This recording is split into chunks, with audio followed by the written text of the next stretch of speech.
कुट्टरीच्या शेतकारांक आयतारा खारजे कुट्टरीच्या खाजनान व्हडा प्रमाणात नुस्तें मेळ्ळें।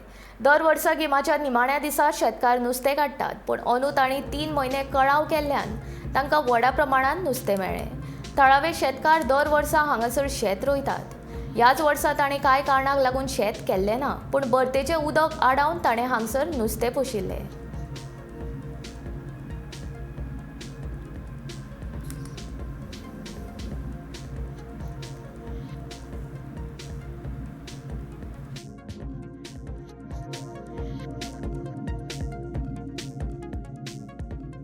नॉर काजन टेनंट असोसिएशन हें नुस्तें आमी घायनाय।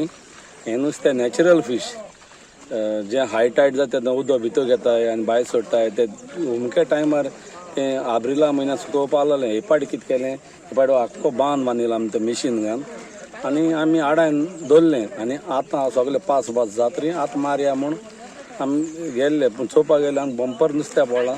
शेवटो काळ भरपूर पडल्या, सामकी मोठी 1 किला 4 बीन जाता तेचो काडू चड मोठी जाल्या। मागीर टायगर प्रॉन्स, मागीर तुगे शेवटे मोठे शेवटे जायतो, कीर, मागीर तुगे किलापी चड पडल्या, ते मागीर चोणोक आनी बारीक नुस्तें। तें नुस्तें आमी हावड दिवं गायनाय, तो नॅचरल तें पळय हें पळय शेत रोयताय न्ही आमी, ते शेतां ती मूड खाताय। गव्हर्मेंटा कडेन आमकां सबसिडी म्हणटा तो फकत बांदा स्ट्रेंथनींग आनी तुगेले गोवरां देरां अजून आमकां सबसिडी गेल नाय। हेजे मुखार वयतले आमी। एकू पाटी आमकां दिल्ले बारीक ते आमगे मूस पड्या स्विच गेटी तेका इल्लेशें काम आहा, ते पोनाल नंबर पोकोड आहा। गव्हर्मेंटाक आमी सॉयल कन्जर्वेशना बरोबर वयतले, जाता जाल्यार आमगेली एक माणूस नीव घालपाक आनी बांदाक थोडी कडेन रॉबॉल हातोर बीन जाय स्ट्रेंथ दिवपाक। आमी चिखलान बांद आमगे सामको बरो घोट केला।